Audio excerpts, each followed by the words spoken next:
Señora presidenta, señora consejera, señorías, alcalde de Mula, miembros de la plataforma de Mula, buenos días, bienvenidos. Algunos historiadores han planteado la teoría de que las circunstancias que han rodeado la aparición o creación de algunos hechos históricos se repiten a lo largo de la vida de los elementos. Y si hiciéramos caso a esta premisa, podríamos decir que el castillo de Mula entra de lleno en esta categoría de componente histórico, pues si su construcción fue como una especie de respuesta del adelantado mayor del Reino de Murcia, don Pedro Fajardo, como demostración de poder ante el enfrentamiento que mantenía el pueblo de Mula con esta familia, podríamos decir que en la actualidad, sobre todo en los últimos años, el mismo castillo, que ya ordenara edificar el que fuese primer marqués de los Vélez, ha sido motivo de continuas controversias entre el pueblo de Mula, representado por su ayuntamiento, y los propietarios de parte del castillo, ya no los Fajardo, sino los herederos de doña María Concepción Pidal y Chico de Guzmán, cuyo padre compró el castillo al marqués de los Vélez a finales del siglo XIX. Enfrentamiento que se ha mantenido durante más de 15 años, desde que los herederos de la señora Pidal y Chico de Guzmán registraran el castillo a su nombre en 1990, hasta la sentencia del Tribunal Supremo a mediados de la década pasada, que reconoció la propiedad del mencionado castillo para la familia Pidal y Beltrán de Lis. Nadie puede dudar en la actualidad lo que para los muleños y muleñas significa esa fortaleza de estilo renacentista defensivo que se comenzó a edificar en 1520, sobre los restos de una antigua fortaleza musulmana, ya citada por el viajero árabe Al-Idrisi en el siglo XII, según refiere el catedrático don Emilio Molina López en su aproximación a la mula islámica. Aunque el arabista Gaspar Remiro señalaba que la primera vez que aparece el citado castillo de Mula es antes, en 1078, cuando está en manos de Abed Rachid, en el momento en que las tropas de Aben Amar, el famoso poeta de Silves y visir de Sevilla, asediaba la ciudad de Murcia.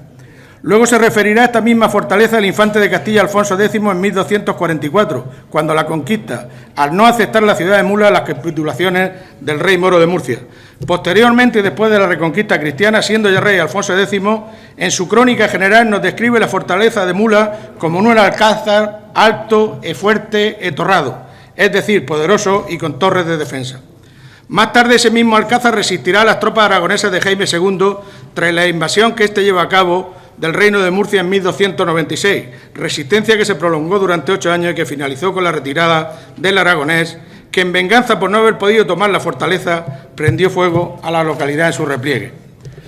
Tras la entrega del castillo al adelantado mayor del Reino de Murcia, don Alonso Yáñez Fajardo, por el rey Juan II de Castilla en 1430, el alcázar cae en manos de Alonso Fajardo el Bravo en 1452, aprovechando la minoría de edad del hijo de Alonso Yáñez, aunque pocos años después, en 1457, Pedro Fajardo de Quesada lo recupera con la ayuda de Enrique IV y finalmente en 1491 el castillo, que era residencia oficial ocasional del adelantado de Murcia, entró a formar parte del mayorazgo de la familia Fajardo, creado por Juana Chacón, esposa de Luis Fajardo y madre del primer marqués de los Vélez. La historia del castillo de Mula seguirá ligada a la historia de la localidad, a la de la región y a la de España, pero creo suficiente esta pequeña reseña histórica para comprender la importancia de esta fortaleza y para entender el devenir del castillo de los Vélez, como también es conocido a lo largo de los siglos,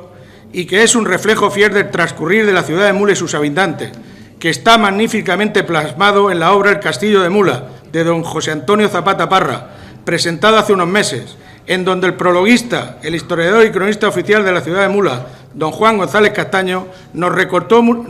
multitud de anécdotas y situaciones por las que ha atravesado la fortaleza, desde la actuación de don Juan Fajardo de Mendoza, pasando por la alusión a la batalla de Almansa, hasta la venta de los bienes de Mula en 1812, sin olvidar las referencias a los aspectos etnológicos y etnográficos, como cuando iban a celebrar el Día de la Mona a sus almenas. Así, el castillo de Mula ha sido y es un referente para los muleños y muleñas. Como en el mismo acto dijo don Pedro Antonio Hurtado García, el castillo de Mula es símbolo, emblema y seña de identidad esencial de la localidad.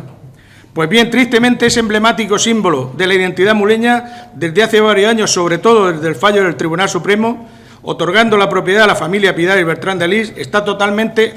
abandonado. en parte destruido y cada vez más deteriorado por la falta de cuidado y mantenimiento, lo que ha llevado al monumento a una situación casi ruinosa, con el consiguiente peligro de destrucción, sin olvidar otro riesgo, que supone la dejadez y el descuido, y que tristemente podemos recordar por los graves accidentes acaecidos, algunos incluso con pérdidas de vida. A pesar de las continuas medidas de protección que el Ayuntamiento ha puesto en diversas ocasiones y que de forma sistemática han sido violadas.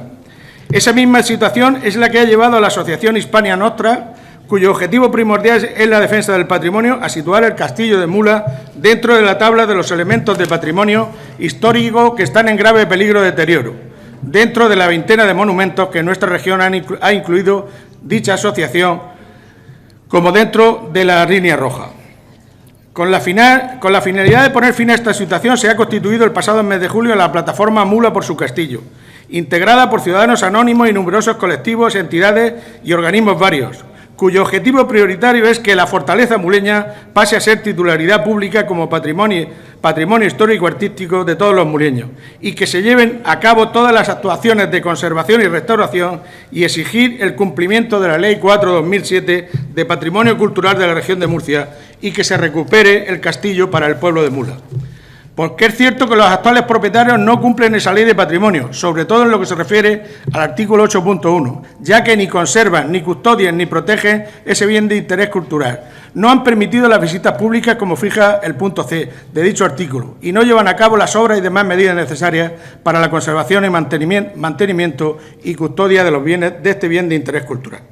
No podemos permitir que el Castillo de Mula venga a sumarse al patrimonio desaparecido, deteriorado o destruido en la Comunidad de Murcia. No podemos dejar que ese símbolo monumento de la ciudad de Mula y de la región entre a formar parte de los monumentos históricos en ruinas. No es de recibo que ese elemento esencial para nuestra historia y para nuestra cultura quede en el olvido y abandono, pues eso supondría un grave e irreparable perjuicio para los muleños y para los murcianos.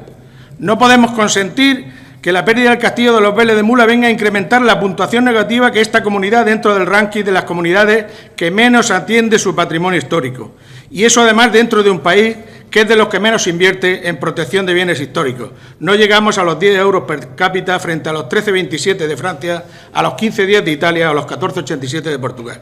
Resulta paradójico e incongruente, por tratarlo de manera suave, que a estas alturas el Partido Popular presente una moción intentando convencernos de su preocupación por la protección de los bienes históricos.